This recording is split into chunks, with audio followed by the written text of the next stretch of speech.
സങ്കീർത്തനം വായിക്കുമ്പോൾ ഐശ്വര്യവും സമ്പത്തും നീതിമാന്റെ വീട്ടിൽ ഉണ്ടാകുമെന്ന് എഴുതിയിരിക്കുന്നു. വിശ്വസിക്കാം, നമുക്കും ഐശ്വര്യവും സമ്പത്തിനാലും നിറയാം.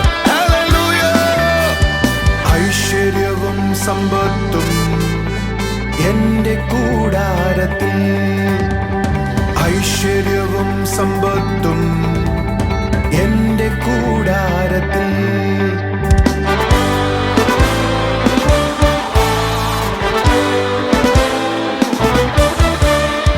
ഐശ്വര്യവും സമ്പത്തും എന്റെ കൂടാരത്തിൽ, ഐശ്വര്യവും സമ്പത്തും എന്റെ കൂടാരത്തിൽ.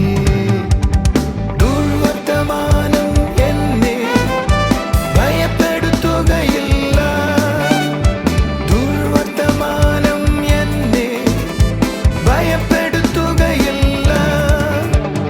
എന്റെ ഹൃദയം യേശുവിലെന്നും ആശ്രയിച്ചുറച്ചിരിക്കും, എന്റെ ഹൃദയം യേശുവിലെന്നും ആശ്രയിച്ചുറച്ചിരിക്കും.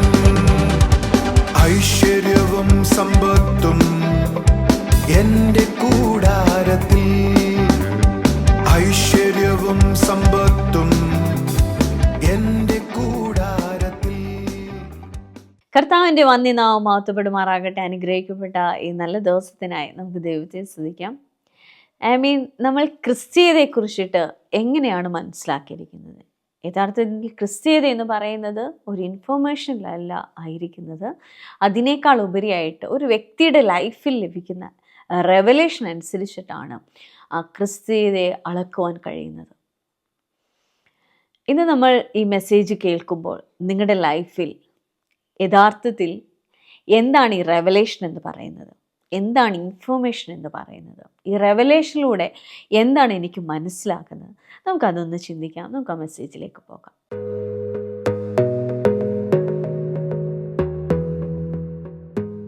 ഒരു നല്ല ഹല്ലേലൂയ പറയാവോ? റെവലേഷനും ഇൻഫർമേഷനും തമ്മിൽ വ്യത്യാസമുണ്ട്. ഉറക്കെ പറ, റെവലേഷനും ഇൻഫർമേഷനും തമ്മിൽ വ്യത്യാസമുണ്ട്. നിനക്ക് എപ്പോഴാണോ ഇൻഫർമേഷൻ മാറി റെവലേഷൻ ആകുന്നത്, അവിടെയാണ് നിന്റെ സക്സസ് ആരംഭിക്കുന്നത്, അവിടെയാണ് നിന്റെ വിജയം തുടങ്ങുന്നത്, അവിടെയാണ് സക്സസിന്റെ ആരംഭം. കൈകളടിച്ചൊരു നല്ല ഹല്ലേലൂയ പറ. ഒന്നുറക്കെ പറയാവോ? ക്രിസ്തീയത എന്ന് പറയുന്നത് ഇൻഫർമേഷനിലല്ല, റെവലേഷനിലാണ്. ഉറക്കെ പറ, ക്രിസ്തീയത എന്ന് പറയുന്നത് ഇൻഫർമേഷൻ അല്ല, റെവലേഷൻ ആണ്. കമോൺ, ഒരിക്കൽ കൂടെ പറ, ക്രിസ്തീയത എന്ന് പറയുന്നത് ഇൻഫർമേഷൻ അല്ല, അത് റെവലേഷൻ ആണ്. 2-3 പ്രാവശ്യം കൂടെ പറ, ക്രിസ്തീയത എന്ന് പറയുന്നത്. ജസ്റ്റിനെ, ഞാനൊരു ചോദ്യം ചോദിക്കട്ടെ. യേശു കർത്താവ് ജനിച്ചത് എങ്ങനെയാണെന്നറിയോ? മറിയുടെ ഉദരത്തിൽ. ഞാനൊരു ചോദ്യം ചോദിക്കട്ടെ, എങ്ങനെയാ കന്യക ഗർഭം ധരിക്കുന്നത്? ചിന്തിക്കാൻ പറ്റത്തില്ല, മനസ്സിലാക്കാൻ പറ്റത്തില്ല. മറിയ കർത്താവിനോടൊരു ചോദ്യം ചോദിച്ചു, ദൂതനോടൊരു ചോദ്യം ചോദിച്ചു, എങ്ങനെ ഞാൻ ഗർഭം ധരിക്കും? എനിക്ക് പുരുഷനെ അറിയത്തില്ല, പുരുഷനെ കൂടാതെ എങ്ങനെയാ ഞാൻ ഗർഭം ധരിക്കുന്നത്? അവളോട് പറഞ്ഞു, പരിശുദ്ധാത്മാവ് നിന്റെ മേൽ നിഴലിടും. അയ്യോ, അവൾക്ക് അത് മനസ്സിലായി. അത് മനസ്സിലാകാൻ പറ്റണമെങ്കിൽ ദൈവത്തിനെ പറ്റത്തുള്ളൂ. That is called revelation. പരിശുദ്ധാത്മാവ് ഒരാളുടെ മേൽ വന്നാൽ ഞാൻ ഗർഭം ധരിക്കുക, മനസ്സിലാകുന്നില്ല, ബുദ്ധി കൊണ്ട് പിടികിട്ടുന്നില്ല. പക്ഷേ വേദപുസ്തകം പറയാ, മറിയ പറയുക, അങ്ങനെയാണോ? അത് അങ്ങനെയാണെങ്കിൽ ഞാനത് വിശ്വസിക്കുന്നു. ആ വിശ്വസിച്ചത് ബുദ്ധി കൊണ്ടല്ല, കൃപ ലഭിച്ചത് കൊണ്ട് മാത്രമാണ്. അത് വെളിപ്പാട് കൊണ്ട് മാത്രമാണ് ലഭിച്ചത്. Otherwise impossible. അവൾ ഇനി ചോദിക്കുക, പരിശുദ്ധാത്മാവ് വന്ന അതെങ്ങനെയാ പറ്റുന്നത്? ദൈവം വന്ന എനിക്ക് ഗർഭം ഉണ്ടാകുമോ? അവൾ അങ്ങനെ ചിന്തിക്കാം. പക്ഷെ അവൾക്ക് അങ്ങനെ ചിന്ത വന്നില്ല. കാരണം അവളുടെ മേൽ കൃപ പകർന്നിരുന്നു, അവളുടെ മേൽ ദൈവ കൃപ പകർന്നിരുന്നു. അവൾക്ക് മനസ്സിലായി, പരിശുദ്ധാത്മാവ് വരുമ്പോ എന്റെ ഉള്ളിൽ ജനിക്കുന്നത് വിശുദ്ധ പ്രജയാകും. ഒന്ന് കൈകളടിച്ചൊരു ആമേൻ പറഞ്ഞാട്ടെ. എന്നാൽ യോഹന്നാൻ പറയുമ്പോൾ കുറച്ചും കൂടെ വ്യത്യാസമായി പറഞ്ഞു, വചനം ജഡം ധരിച്ചു, കൃപയും സത്യവും നിറഞ്ഞവനായി നമ്മുടെ ഇടയിൽ പാർത്തു എന്ന് പറഞ്ഞ് വചനമാണ് മറിയുടെ ഉദരത്തിലേക്ക് ചെന്നത്. ഓ, കൈകളടിച്ചൊരു ഹല്ലേലൂയ പറ. എന്തൊക്കെയോ നിങ്ങൾക്കൊരു ഇൻഫർമേഷൻ, വെളിപ്പാടുണ്ടാകുക. വചനം അങ്ങോട്ട് അകത്തോടി ചെന്ന് അതിന് രൂപം ഉണ്ടായെന്ന്, വചനം രൂപം ധരിച്ചെന്ന്. ഒരു വാക്കൊരു ഹല്ലേലൂയ പറയാവോ? ശബ്ദത്തിൽ ഹല്ലേലൂയ പറയാവോ? ഒരു വാക്ക് വെളിപ്പെട്ടിട്ട് അതൊരു മനുഷ്യ രൂപം ധരിച്ചെന്ന്, ശിശുവിന്റെ രൂപം ധരിച്ച് ഉദരത്തിലായെന്ന്. ആ ശിശു പുറത്തു വന്നെന്ന്. ആ ശിശു മനുഷ്യന്റെ ഇഷ്ടത്തിൽ ഉണ്ടായതല്ലെന്ന്, ദൈവത്തിന്റെ ഇഷ്ടത്തിൽ ഉണ്ടായതാണ്. അത് വചനമാണ്, വചനം ജഡമായതാണ്. അയ്യോ, ബുദ്ധി കൊണ്ട് പിടികിട്ടത്തില്ല. മനസ്സിലാക്കത്തില്ല. ജസ്റ്റിനെ നീ ഒന്ന് ചിന്തിച്ചു നോക്കിയേ, നമ്മൾ ഈ പറയുന്ന വാക്കുകൾ മനുഷ്യരൂപം ധരിക്കുവോ? രക്തവും കണ്ണും മൂക്കും കൈയും വാക്കുകളുള്ള ഒരു മനുഷ്യരൂപം ധരിക്കാൻ എൻ്റെ വാക്കുകൾക്ക് കഴിയുമോ എന്ന് പറഞ്ഞാൽ കുറച്ചും കൂടെ വ്യത്യാസമായി പറയാം. ദൈവത്തിന്റെ വാക്കുകൾ മനുഷ്യരൂപം ധരിച്ചെന്ന്. ബുദ്ധി കൊണ്ട് നമുക്ക് എന്തോ പറയും, നമ്മള് ഈ മായാലോകത്തിലായതുപോലെ തോന്നും. ഇതെങ്ങനെയാന്ന് ചിന്തിച്ചു പോകും. പക്ഷേ when it's become revelation to you, അത് എപ്പോഴാണോ വെളിപ്പാടാകുന്നത് അപ്പോൾ മുതൽ പറയും അല്ലല്ലല്ല, something is inside. ദൈവത്തിന്റെ വചനത്തിന് എന്തും പറ്റും. ദൈവത്തിന്റെ വചനത്തിന് സകലതും സാധ്യമാണ്. ദൈവത്തിന്റെ വചനത്തിന് കൈ അടിച്ചൊരു ആമേൻ പറ. മറിയക്കകത്ത് ജനിച്ചതാ, വിശ്വസിക്കാൻ പറ്റത്തില്ല. യേശു കാൽവറിയിൽ മരിക്കുക. നിങ്ങൾ എൻ്റെ കൂടെ ഉണ്ടോ? ഒരു നല്ല ആമേൻ പറയാം. ശബ്ദകേർത്തി ഹല്ലേലൂയ പറയാം. ഞാൻ പലപ്പോഴും യേശുവിന്റെ കാൽവറിയിലെ മരണം നോക്കിയിട്ടുണ്ട്. നിങ്ങൾ ശ്രദ്ധിച്ചിട്ടുണ്ടോ? യേശു കർത്താവ്, ഭയങ്കരമായൊരു കാര്യമാണ് ഞാൻ പറയാൻ പോകുന്നത്. യേശു കർത്താവ് മരിക്കുന്ന രീതി ഒന്ന് ശ്രദ്ധിക്കാവോ? യേശു തല ചായച്ചു, പ്രാണനെ വിട്ടു. എല്ലാവരും പറഞ്ഞേ, സോളി നേരെ തിരിച്ചാ നടക്കുന്നത്. പ്രാണനെ വിടുമ്പോഴാ തല ചായുന്നത്. യേശു തല ചായച്ചിട്ട് ഐ എം ഗോയിങ്. ബുദ്ധി കൊണ്ട് മനസ്സിലാവത്തില്ല. തല ചായച്ചിട്ടില്ല മരിക്കുന്നേ, അത് തല മരിച്ചതിന് ശേഷം തല ചായുകയാണോ ചെയ്യുന്നേ?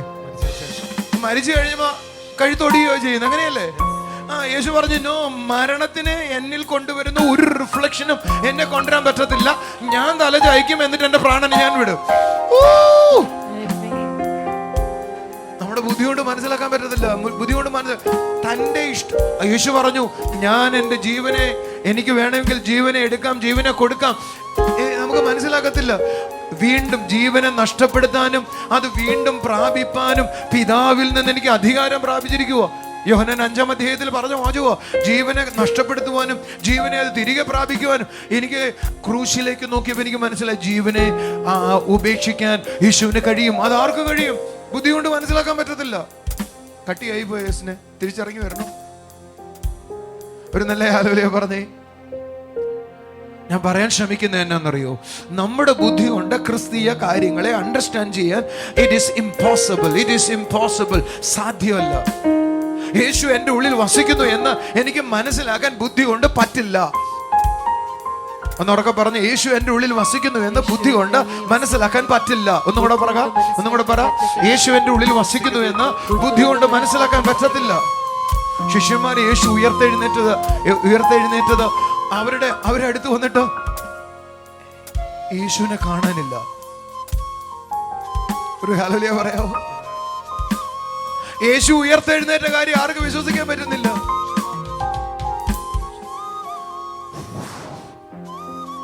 അവർ കൊണ്ടുവച്ചത് അവർക്ക് ഓർമ്മയുണ്ട്. ആ ശരീരഭാഗം അവിടെ കാണാനില്ല. അത് ചിന്തിച്ചു നോക്കി സോളി. അവരാദ്യം ചിന്തിച്ചത് ആരെങ്കിലും എടുത്തുകൊണ്ട് പോയി കാണാൻ, എന്തെങ്കിലും വേറെ കാര്യം കാണുക, അങ്ങനെ ചിന്തിച്ചു കാണത്തുള്ളൂ. അവര് മടങ്ങിപ്പോയി. മറിയ അവിടെ നിന്നു. മറിയ ആ ശരീരം കിട്ടിയാൽ മതിയായിരുന്നു ചിന്തിച്ചുകൊണ്ടിരിക്കുമ്പോ ഒരുവൻ അവന്റെ പുറകിൽ നിന്ന് വിളിക്കുന്നു. അവൾ തിരിഞ്ഞു നോക്കിയിട്ട് പറയാ, തോട്ടക്കാരനെ ആണെന്ന് ചിന്തിച്ചുകൊണ്ട് ആ ശവശരീരം തിരിച്ചു കൊടുത്താ എന്ന് പറയുക. അപ്പോൾ അവളോട്, മറിയോട് കർത്താവ് മറിയേ എന്ന് വിളിക്കുന്നു. എന്നിട്ട് പറയുക, മറിയേ ഞാനാണ്. എന്നാ സീനായിരിക്കും അവിടെ അല്ലെ? ബുദ്ധി കൊണ്ട് ചിന്തിക്കാൻ പറ്റാത്തതാണ് ക്രിസ്തീയ ജീവിതം. ബുദ്ധി കൊണ്ട് മനസ്സിലാക്കാൻ പറ്റാത്തതാണ്. ഈ ലോകത്തിൽ നിന്ന് ലഭിക്കുന്ന ഇൻഫർമേഷൻ അല്ല ക്രിസ്തീയ ജീവിതം. ഇൻഫർമേഷൻ അത് നിങ്ങളുടെ തലയ്ക്ക് മാത്രമേ മനസ്സിലാകത്തുള്ളൂ. സ്പിരിറ്റിന് മനസ്സിലാക്കണമെങ്കിൽ when it is become revelation, and then your spirit will reveal it. Receive it. Thank you Jesus. Thank you Jesus. Rambaka salaka rabaha salaba. Didymos എന്ന തോമസ് യേശുവിന്റെ ശിഷ്യന്മാരോട് പറഞ്ഞു, ഇല്ല, അവന്റെ വിലാപ്പുറത്തൊന്ന് കൈയിടണം, അല്ല അവന്റെ കൈകൾ ആണിപ്പാടിലൊന്ന് കൈയിടണം, എന്നിട്ടേ ഞാൻ വിശ്വസിക്കത്തുള്ളൂ. അടുത്ത വാക്ക് പറയുന്നത്, മുറി അടച്ചിട്ടിരിക്കുമ്പോൾ അവൻ അതിന്റെ നടുവിൽ വന്നു എന്ന് പറഞ്ഞ അടച്ച മുറി. യേശു ക്രിസ്തു ഉയർത്തെഴുന്നേറ്റ് യേശുവിന് ഒരു പ്രശ്നമില്ലായിരുന്നു ക്രോസ് ചെയ്യാൻ. ഭിത്തി ഒരു തടസ്സമായിരുന്നില്ല, കരിങ്കൽ ഭിത്തികൾ പ്രയാസമായിരുന്നില്ല. അവൻ അതിന് നടുവിൽ നിന്നിട്ട് സമാധാനം പറഞ്ഞിട്ട് തോമസിനോട് പറഞ്ഞു, തോമസേ നിന്റെ കൈ നീട്ട്, എന്റെ വിലാപ്പുറത്തൊന്ന് തൊട്. Something super natural. സൗരങ്ങളെ ക്രിസ്തീയത എന്ന് പറയുന്ന ഇൻഫർമേഷൻ അല്ല, അറിവല്ല. അറിവ് കൊണ്ട്, നിങ്ങളുടെ ബുദ്ധി കൊണ്ട് നിങ്ങൾ കർത്താവിനെ കണ്ടെത്താൻ അന്വേഷിക്കരുത്. It is impossible. അതിനെ കണ്ടെത്താൻ പറ്റത്തില്ല. പക്ഷേ എപ്പോഴാണോ നിങ്ങളുടെ അകത്ത് വെളിപ്പാടാകുന്നത്, അന്നു മുതൽ നിങ്ങളുടെ ലൈഫ് മാറാൻ തുടങ്ങും. കൈകളടിച്ചൂടെ ഹല്ലേലൂയ പറ. എന്റെ ഉള്ളിൽ വസിക്കുന്നു യേശു. അത് യാഥാർത്ഥ്യമാണ്. It is A true. Hallelujah, hallelujah, hallelujah, hallelujah. നിങ്ങൾക്ക് എൻ്റെ ഉള്ളിൽ തുറന്നു നോക്കിയാൽ യേശുവിനെ കാണാവോ? ഞാൻ വിശ്വസിക്കുന്ന കാണാവുന്ന കേട്ടോ. അയ്യോ, നിങ്ങൾ എന്താ പറയുന്നത്? സ്വർഗം സിംഹാസനവും ഭൂമി പാദപീഠവും ആക്കിയവനെ നിങ്ങളുടെ ഉള്ളിൽ നിങ്ങൾക്ക് കാണാമോ? യെസ്, കാണാം കേട്ടോ, കാണാം. ഹല്ലേലൂയ. എന്നിലൂടെയാ യേശു ഇവിടെ ജീവിക്കുന്നത്. എന്നിലൂടെയാ യേശു ജീവിക്കുന്നത്. ഒന്ന് കൈകളടിച്ചൊരു ഹല്ലേലൂയ പറ. അടുത്തിരിക്കുന്ന ആളോട് പറ, എന്നിലൂടെയാ യേശു ഇവിടെ ജീവിക്കുന്നത്. എന്നിലൂടെയാ യേശു ഇവിടെ ജീവിക്കുന്നത്. കമോൺ, കമോൺ, എഴുന്നേറ്റ് നിന്ന് തുള്ളി ചാടി പറ, എന്നിലൂടെയാ യേശു ഇവിടെ ജീവിക്കുന്നത്. യേശു ഉയർത്തെഴുന്നേറ്റ യേശു ഇനി എന്നിലൂടെയാണ് ഇവിടെ ജീവിക്കുന്നത്. നിങ്ങളിലൂടെയാ ജീവിക്കുന്നത്. നിങ്ങളുടെ ഉള്ളിൽ ഞാൻ ജീവിക്കുന്ന യേശുവാണ്.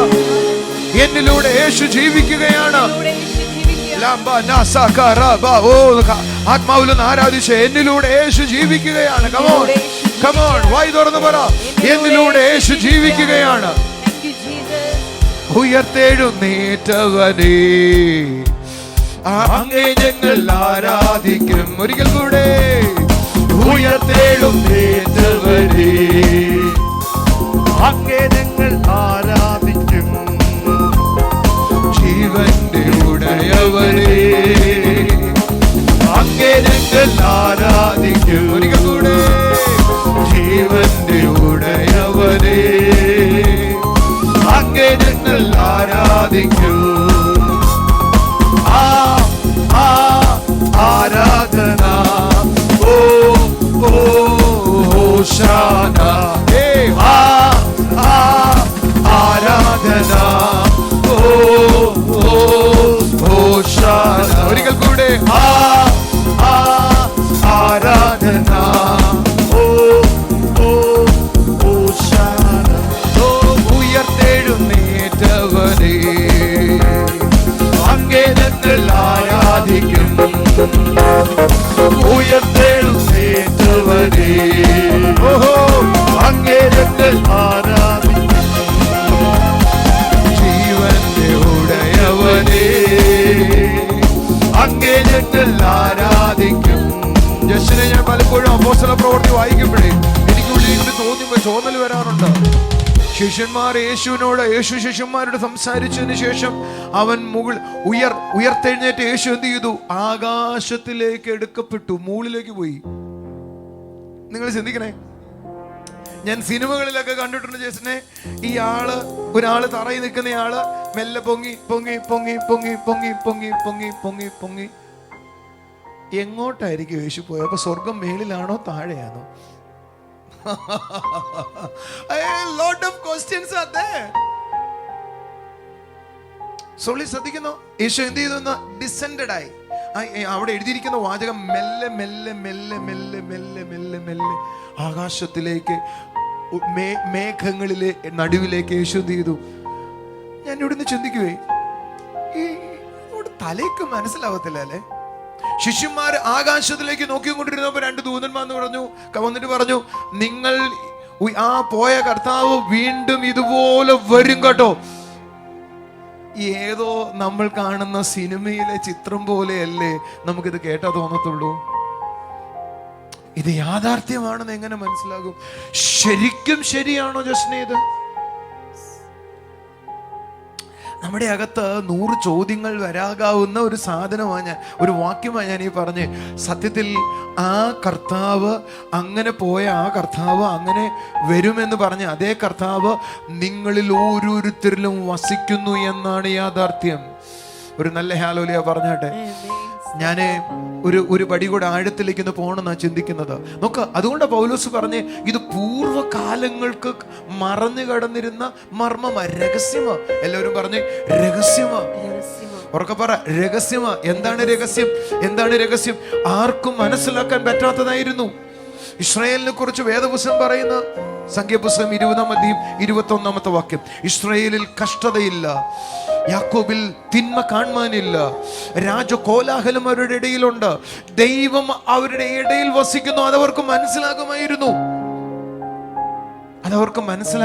കാരണം ദൈവത്തിന് മനുഷ്യരുടെ ഇടയിൽ വസിക്കാൻ പറ്റുമെന്ന് ഇസ്രായേൽ മനസ്സിലാക്കി തന്നു. പഴയ നിയമം നമുക്ക് മനസ്സിലാക്കി തന്നു. പക്ഷേ അശുദ്ധനായ മനുഷ്യന്റെ ഉള്ളിൽ വിശുദ്ധനായ ദൈവം വസിക്കുമോ എന്ന് അവർക്ക് മനസ്സിലാകുമായിരുന്നില്ല. കാരണം വിശുദ്ധ സ്ഥലത്തേക്ക് പോകുന്ന മഹാപുരോഹിതൻ, അവന്റെ മഹാപുരോഹിതന്റെ വസ്ത്രത്തിനകത്ത് മാതളപ്പഴവും അല്ലെങ്കിൽ മണികളും ചേർത്ത് കൊളുത്തുകൾ ഉണ്ടാകുമായിരുന്നു. മാതളപ്പഴത്തിന്റെയും മണികളുടെയും സമ്മിശ്രമായിരുന്നു ആരുടെ? പുരോഹിതന്റെ വസ്ത്രം. അതുമാത്രമല്ല, പുരോഹിതന്റെ അറ്റത്ത് പുരോഹിതനെ അകത്ത് വിശുദ്ധ സ്ഥലത്ത് മരിച്ചുപോയാൽ വലിച്ചെടുക്കാൻ കൂടത്തിലൊരു കയറുമുണ്ട്. നിങ്ങൾ എൻ്റെ കൂടെ ഉണ്ടോ സോളി? എന്ന് പറഞ്ഞ് എപ്പോഴെങ്കിലും ആ മണിയൊച്ച നിന്നുപോയാൽ പുരോഹിതനകത്ത് വെച്ച് മരിച്ചു എന്നാ എൻ്റെ അർത്ഥം.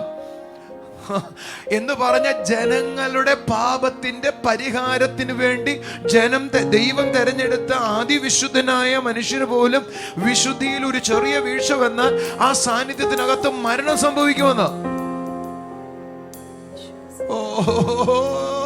Are you listening to me? ആ ദൈവം ഒന്ന് ഉറക്കെ പറഞ്ഞേ. എല്ലാവരും എഴുന്നേറ്റ് വന്നൊരു കൈയടി കൊടുത്തിട്ട് പറഞ്ഞേ, ആ ദൈവം. ഉറക്കെ പറ. ആദിവിശുദ്ധനായ ദൈവം. പുരോഹിതന്മാർക്ക് പോലും വിശുദ്ധിയെ ചോദ്യം ചെയ്തിരുന്ന ദൈവം. പുരോഹിതന്മാർക്ക് പോലും വിശുദ്ധനായ ആ ദൈവത്തിന്റെ അടുക്ക് നിൽക്കാൻ പറ്റുമായിരുന്നില്ല. ആ ദൈവം ഉറക്കെ പറഞ്ഞൊരു ഹല്ലേലൂയ പറഞ്ഞേ. ഇസ്രായേൽ ജനം, ജസ്നെ അറിയാം, ഇസ്രായേൽ ജനം ദൈവം ഇറങ്ങിയ പർവ്വതത്തെ തൊട്ടാൽ കല്ലെറിഞ്ഞു കൊല്ലണമായിരുന്നു. മൃഗം തൊട്ടാൽ കല്ലെറിഞ്ഞു.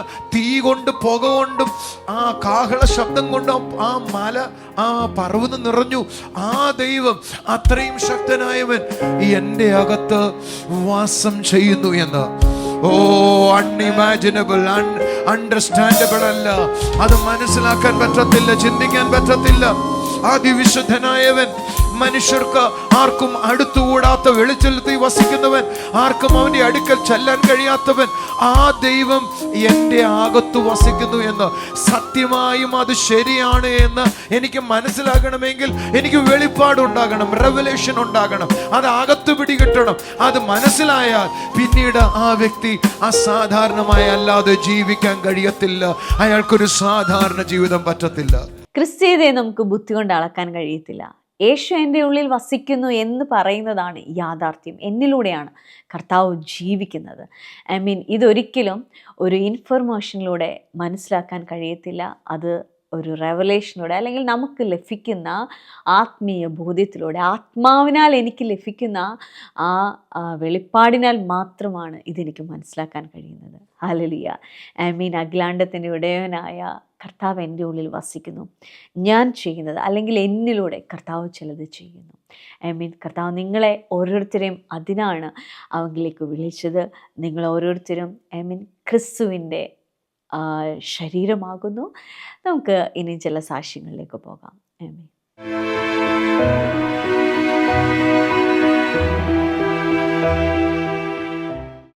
സിസ്റ്ററിന്റെ പേര് സെൽജി എന്നാണ്. ചിറവത്തുനിന്നാണ് സിസ്റ്റർ വരുന്നത്. എവിടുന്ന്? ചിറവം. ഇത് 2019 നടന്ന ഒരു സാക്ഷ്യമാണ്. 2019 നടന്ന കാര്യം. ഒരു നല്ല കൈയടി കൊടുത്തേ. 2018 മുതൽ ഈ സിസ്റ്ററിന് സോപ്പിന്റെ അലർജി ഉണ്ടായിരുന്നു. 2018 മുതൽ ഇവർക്ക് സോപ്പിന്റെ അലർജി ഉണ്ടായിരുന്നു. അതുമൂലം നഖം പഴുത്ത് ദ്രവിച്ചു പോകുന്ന അവസ്ഥയിലായിരുന്നു. 2019 നവംബറിലെ ആദ്യത്തെ ആഴ്ച സൂര്യ ടിവിയിൽ സോളിസിന്റെ വചന ശുശ്രൂഷയിൽ നഖം അലർജി ഉള്ളവർക്ക് വേണ്ടി പ്രാർത്ഥിച്ചു. ഈ പ്രാർത്ഥനയിൽ ഈ സിസ്റ്ററിന് പൂർണ്ണ സൗഖ്യം ലഭിച്ചു. 2019 നടന്ന കാര്യമാണ്. കൈയെടുത്ത് കർത്താവിനെ സ്തുതിച്ചേ. 2019 ശേഷം ഇപ്പോഴും ആ അസുഖമൊന്നും വരാതെ കർത്താവ് സൂക്ഷിച്ചിരിക്കുമോ? 2024 ഒന്ന് കൈയെടുത്ത് കർത്താവിനെ സ്തുതിച്ചേ. 5 കൊല്ലമായി കർത്താവ് ആ കൃപയിൽ തന്റെ മകളെ സൂക്ഷിച്ചിരിക്കുക. ഒന്നും കൂടെ ചുണയായിട്ട് കൈയടിക്കാൻ വരാൻ പറഞ്ഞു. താങ്ക് യു വെരി മച്ച് സിസ്റ്ററെ. കർത്താവ് ചെയ്ത ഉപകാരത്തിന് നന്ദി. സന്തോഷത്തോടെ പറയട്ടെ. ബ്രദറെ, ഈ സിസ്റ്ററിൻ്റെ പേര് ജോളി ജോർജ് എന്നാണ്. പിറവത്തു നിന്നാണ് ഈ സിസ്റ്റർ വരുന്നത്. കഴിഞ്ഞ മാസം നമ്മുടെ പബ്ലിക് മീറ്റിംഗിൽ ഉണ്ടായ ഒരു സാക്ഷ്യമാണ് സിസ്റ്റർ പറയുന്നത്. ഈ സിസ്റ്ററിന് ബസ്സിൽ കയറി ഇരിക്കാൻ പറ്റാത്ത നടുവേദന, ശക്തമായ നടുവേദനയായിരുന്നു. പ്രാർത്ഥിക്കാൻ വിളിച്ച സമയത്ത് ബ്രദർ ഈ സിസ്റ്ററിനോട് ചോദിച്ചു, നടുവിനോ നെഞ്ചിനോ എന്തെങ്കിലും ബുദ്ധിമുട്ടുണ്ടോ എന്ന് ചോദിച്ചു. അപ്പം ഉണ്ടെന്ന് പറഞ്ഞു. ആ നിമിഷം തന്നെ ഈ സിസ്റ്ററിന്റെ നടുവേദനയും മാറിപ്പോയി, ആ നെഞ്ചിലെ അസ്വസ്ഥതയും മാറിപ്പോയി. ഇപ്പൊ ബസ്സേ കയറിയ ഇരിക്കാന്നാണ് സിസ്റ്റർ പറയുന്നത്. ഇരിക്കാൻ പറ്റില്ലായിരുന്നു. കാല് കുറച്ചു നേരം മടക്കി വെക്കും, പിന്നെ നിവർത്തി വെക്കും. അങ്ങനെയാണ് 1.5 മണിക്കൂർ യാത്ര ചെയ്തോണ്ടിരുന്നത്. ഞാൻ പിറവത്ത് വന്ന 1.5 മണിക്കൂറും കൂടെ എത്താൻ കുറച്ച് കഷ്ടപ്പെട്ടാ വരുന്നേ. എറണാകുളത്ത് ജോലിക്ക് വരുമ്പോ ഭയങ്കര ബുദ്ധിമുട്ടായിരുന്നു. ഇപ്പൊ അന്ന് മാറിയതാ ഇതുവരെ ഇല്ല. കൈയടിച്ച് കർത്താവിനെ സ്തുതിച്ച് ആമേൻ ആമേൻ. അങ്ങനെ കൊണ്ട് ഞാൻ വന്നതാണ് ബ്രദറിന്റെ അടുത്ത്. അങ്ങനെ പഠിക്കാൻ ഭയങ്കര മടിയായിരുന്നു. ബ്രദർ ഒരു ഉമ്മ തരാൻ പറഞ്ഞു, ഉമ്മ തന്നു. അവന് ഒരു 15 മിനിറ്റ് ബസ്സിൽ ഇരുന്നാൽ തന്നെ ഛർദ്ദിക്കുമായിരുന്നു. എറണാകുളത്തുനിന്ന് പിറവം വരെ എത്തിയിട്ട് അവൻ ഛർദ്ദിച്ചില്ല. അവന്റെ പഠനത്തിനെ ദൈവം സ്പർശിച്ചു. ഒരു നല്ല ആമേൻ പറഞ്ഞേ. ആമേൻ. സന്തോഷത്തോടെ. ബ്രദറെ, ഈ സിസ്റ്ററിന്റെ പേര് ജിൻസി മുരളി എന്നാണ്. എറണാകുളം ജില്ലയിലെ മുളന്തുരുത്തിയിൽ നിന്നാണ് സിസ്റ്റർ കടന്നു വരുന്നത്. ഈ സിസ്റ്റർ പറയുന്നത് ഈ സിസ്റ്ററിൻ്റെ ഹസ്ബൻഡ് 15 വർഷം മുമ്പ് മരിച്ചു പോയിരുന്നു. അതിനു ശേഷം പല സ്ഥലങ്ങളിൽ വാടകയ്ക്ക് താമസിച്ചു. വാടക അടയ്ക്കാൻ കഴിയാത്തതുകൊണ്ട്, ഷുഗർ ആയതുകൊണ്ടും ജോലിക്ക് പോകാൻ കഴിഞ്ഞില്ല. അതുകൊണ്ട് പല വീടുകളിൽ നിന്നും ഇറക്കി വിട്ടു എന്നാണ് പറയുന്നത്. സിസ്റ്ററിന് 2 പെൺകുട്ടികളാണ് ഉള്ളത്. സ്വന്തം നാട്ടിൽ നിൽക്കാൻ കഴിയാത്ത ഒരവസ്ഥ വന്നു. സിസ്റ്റർ നമ്മുടെ 2023 ടൗൺ ഹാളിൽ മീറ്റിങ്ങിൽ വന്നു. ആ മീറ്റിങ്ങിൽ വെച്ച് ബ്രദർ ആലോചന പറഞ്ഞു എന്നാണ് സിസ്റ്റർ പറയുന്നത്. ആലോചന പറഞ്ഞത് തല താഴ്ത്തി പോകുന്ന സ്ഥലത്തേക്ക് തല ഉയർത്തി തിരിച്ചു ചെല്ലുവാൻ ഇടയാകുമെന്നാണ് ബ്രദർ പറഞ്ഞത്. കൂടാതെ സ്വന്തമായൊരു ഭവനം ലഭിക്കുമെന്നും ബ്രദർ അന്ന് പറഞ്ഞിരുന്നു. അങ്ങനെ പറഞ്ഞ സ്ഥലത്ത് 6 മാസത്തിന് ശേഷം സിസ്റ്റർ നാട്ടിലേക്ക് തിരിച്ചു ചെല്ലുകയും അവിടെ ഒരു ഭവനം ഒരാൾ പണി കഴിപ്പിച്ച് താക്കോൽ നൽകുവാൻ ഇടയായി എന്നാ പറയുന്നത്. 10 ലക്ഷം രൂപയുടെ ഭവനം, വീട് കിട്ടി. അത് സൂപ്പർ നാച്ചുറൽ ആണല്ലോ. വീടുണ്ടായി, തിരിച്ചു എല്ലാം ഇടയാക്കി. സന്തോഷത്തോടെ പറയട്ടെ. ബ്രദറെ, ഈ സിസ്റ്ററിന്റെ പേര് സിസിലി സണ്ണി എന്നാണ്. വാഴക്കാലയിൽ നിന്നാണ് കടന്നു വരുന്നത്. കഴിഞ്ഞ നമ്മുടെ മീറ്റിങ്ങിന് സിസ്റ്റർ ഇവിടെ വന്നിട്ടുണ്ടായിരുന്നു. അപ്പോൾ ബ്രദർ ത്രോട്ട് ഇൻഫെക്ഷന് വേണ്ടി പ്രാർത്ഥിച്ചു. അപ്പോൾ അങ്ങനെ ബുദ്ധിമുട്ടുള്ളവരെ കൈവെക്കാൻ പറഞ്ഞു. സിസ്റ്റർ കൈവച്ച് പ്രാർത്ഥിച്ചു. കുറേ നാളുകളായിട്ടുണ്ടായിരുന്ന ബുദ്ധിമുട്ടായിരുന്നു. അന്ന് തന്നെ അതിൽ നിന്ന് പൂർണ്ണമായി പൂർണ്ണമായിട്ട് മാറിപ്പോയി. ചുമയായിരുന്നത് അന്ന് തന്നെ. പിന്നെ ഇതുവരെ ഉണ്ടായിട്ടില്ല. മറ്റേ മിക്കവാറും ദിവസം ചുമയായിരുന്നു. അതുകൂടാതെ കഴിഞ്ഞ സൺഡേയില് സ്കിൻ ബുദ്ധിമുട്ടായിട്ടായിരുന്നു വന്നത്. അപ്പോൾ അത് അലർജിയുടെ ബുദ്ധിമുട്ടായിരുന്നു. സൺഡേ മീറ്റിംഗിന് ശേഷം പ്രാർത്ഥിച്ചു. ഇപ്പൊ യാതൊരു അലർജിയും ഇല്ല, സന്തോഷത്തോടെ ആയിരിക്കും. ഞങ്ങളുടെ ഒരു മോള് കഴിഞ്ഞ മാസം നേഴ്സിംഗിന്റെ വെളിയിൽ പോകാനായിട്ടുള്ള ടെസ്റ്റ് എഴുതി. അവൾക്ക് ഭയങ്കര വിഷമമായിരുന്നു. എന്നോട് പറഞ്ഞു, ചേച്ചി അവിടെ പോകുമ്പോൾ ഒന്ന് പ്രാർത്ഥിക്കണം എന്ന് പറഞ്ഞു. നമ്മുടെ ചർച്ചിൽ നിന്നും തിരുവല്ലാന്ന് സോളി സിസ്റ്ററാണ് പ്രാർത്ഥിച്ച്. ആ പിറ്റേ ദിവസം പരീക്ഷ എഴുതി അവൾക്ക് പോകാനല്ലേ എല്ലാം റെഡി ആയിരിക്കും. ദൈവം ചെയ്യുന്ന പ്രവൃത്തികൾ എത്ര അനുഗ്രഹമാണ്. കർത്താവിൻ്റെ സൗഖ്യം, കർത്താവിൻ്റെ വിടുതൽ, അത് അനുഭവിക്കുവാൻ കഴിയുന്നത് ഒത്തിരി ശ്രേഷ്ഠമായ കാര്യമാണ്. നമ്മുടെ ലൈഫിലും കർത്താവ് ചെയ്യുന്ന ഓരോ അത്ഭുതങ്ങൾക്കുമായിട്ട് നമ്മൾ കാത്തിരിക്കുന്നവരാണ്. ഹല്ലേലൂയ. എന്നാൽ ദൈവാത്മാവ് അല്ലെങ്കിൽ ക്രിസ്തു എപ്പോഴും എൻ്റെ ഉള്ളിൽ വന്നോ ആ നിമിഷം മുതൽ ഞാൻ അത്ഭുതങ്ങളിലാണ് ആയിരിക്കുന്നത്. ദൈവത്തിൻ്റെ ഓരോ പ്രവൃത്തിയും അസാധാരണത്വമുള്ളതാണ്. അവൻ എന്നിൽ വസിക്കുന്നു എന്ന് പറയുന്നത് അസാധാരണത്വമുള്ളതാണ്. അതുകൊണ്ട് നിങ്ങളായിരിക്കുന്ന ഒരു രോഗമോ ഒരു തകർച്ചയോ അത് നിങ്ങളെ തൊടേണ്ടതല്ല. യേശുവിൻ്റെ നാമത്തിൽ അതിനെ പുറത്താക്കിയാട്ടെ. നമുക്കൊരു നിമിഷം പ്രാർത്ഥിക്കാം. അപ്പോൾ നിങ്ങളെ കാണുന്ന ഓരോ കുടുംബങ്ങളിലും എൻ്റെ ദൈവത്തിൻ്റെ കൃപ ചലിക്കുന്നോർത്ത് നന്ദി പറയുന്നു കർത്താവേ. നന്ദി പറയുന്നു. എനിക്കൊരു സിസ്റ്ററിനെ കാണാം. ആ സിസ്റ്റർ നല്ല വണ്ണമുള്ളൊരു സിസ്റ്ററാണ്. ആ സിസ്റ്ററിൻ്റെ കാലുകളിൽ നല്ല നീരുണ്ട്. ആ നീര് നിമിത്തം, ശരീരത്തിലും കാലുകളിലുമുള്ള നീര് നിമിത്തം ഒത്തിരി പ്രയാസത്തോടായിരിക്കുന്നത്. നീരെന്ന് പറഞ്ഞാൽ നമ്മൾ വിചാരിക്കുന്ന പോലെ ചെറിയൊരു വീക്കമല്ല, ആ കാലുകളിൽ നല്ല നീരായിട്ട് വീർത്തിരിക്കുന്ന ഒരു വ്യക്തി എനിക്ക് കാണാം. എന്നാൽ കർത്താവിൻ്റെ കരം ആ വ്യക്തിയെ തൊടുകയാണ്. ആ ശരീരം മെലിയുന്നത് കാണാം, അദ്ദേഹത്തിന്മേൽ ദൈവത്തിൻ്റെ കരം ചലിക്കുന്നത് കാണാം. കർത്താവെ അവിടുന്ന് ചെയ്യുന്നതോർത്ത് നന്ദി പറയുന്നു അപ്പാ, നന്ദി പറയുന്നു കർത്താവെ, നന്ദി പറയുന്നു കർത്താവെ, നന്ദി പറയുന്നു കർത്താവെ. Thank you Jesus, thank you Jesus. യേശുവേ നിൻ്റെ പ്രവൃത്തിക്കായി നന്ദി. അപ്പോൾ അവിടുന്ന് കൊടുത്ത സൗഖ്യത്തിനായി നന്ദി പറയുന്നു. എനിക്ക് കാണാൻ കഴിയുന്നത് ആ വ്യക്തിയുടെ വള ചെറുതാകുന്നതാണ് കാണുന്നത്.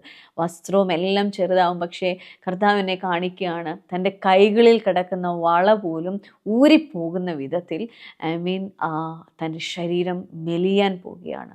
കർത്താവ് ചെയ്യുന്നതോർത്ത് നന്ദി പറയുന്നു കർത്താവെ, നന്ദി പറയുന്നു കർത്താവെ, നന്ദി പറയുന്നു കർത്താവെ. അതേപോലെ തന്നെ ഇരുന്നുള്ള ജോലി ചെയ്യുന്ന ഒരു ബ്രദറിനെ കാണിക്കുന്നു. ഒരു യൗവനക്കാരനാണ്. അദ്ദേഹത്തിൻ്റെ നട്ടെല്ലിൻ്റെ താഴ്വശത്ത് അദ്ദേഹത്തിന് വേദനയാണ്, ഇരിക്കാൻ കഴിയുന്നില്ല. ഒത്തിരി പ്രയാസത്തോടാണ് താനിപ്പോഴേ തൻ്റെ ജോലി ഇരുന്നിട്ടുള്ളതാണ്, പക്ഷേ തനിക്ക് ഇരിക്കാൻ കഴിയുന്നില്ല. കർത്താവേ നിൻ്റെ കൃപയ്ക്കായി നന്ദി പറയുന്നു അപ്പാ. യേശുവിൻ്റെ നാമത്തിലുള്ള സൗഖ്യം ചലിക്കട്ടെ അപ്പാ, അവിടുത്തെ നാമത്തിലുള്ള സൗഖ്യം ചലിക്കട്ടെ അപ്പാ. യേശു അവിടുന്ന് ചെയ്യുന്നതോർത്ത് നന്ദി. ഹല്ലേലൂയ. കർത്താവേ ഞങ്ങളെ കാണുന്ന ഓരോ കുടുംബങ്ങളിലും ദൈവത്തിൻ്റെ കൃപ ചലിക്കണം അപ്പാ, അവിടുത്തെ പ്രവൃത്തി ഉണ്ടാകണം. പ്രത്യേകിച്ച് വിവാഹം നടക്കാൻ ആഗ്രഹിക്കുന്ന, വിവാഹത്തിന് വേണ്ടി പ്രാർത്ഥിക്കുന്ന കുഞ്ഞുങ്ങളുടെ മേൽ അവിടുത്തെ കരം വെക്കണം അപ്പാ. തക്ക സമയത്ത് തക്ക തുണയെ ചേർത്ത് വെക്കുന്ന ദൈവത്തിൻ്റെ പ്രവൃത്തിക്കായി നന്ദി പറയുന്നു. യേശുവെ നന്ദി പറയുന്നു. സ്വർഗീയ പിതാവേ, അവിടുന്ന് നിങ്ങളുടെ പ്രാർത്ഥന കേട്ടേനായി സ്തോത്രം. യേശുവിൻ്റെ നാമത്തിൽ തന്നെ ആമേൻ. കർത്താവിൻ്റെ നിറവിലും അനുഗ്രഹത്തിലും നമുക്കായിരിക്കാം. God bless you. ആമേൻ.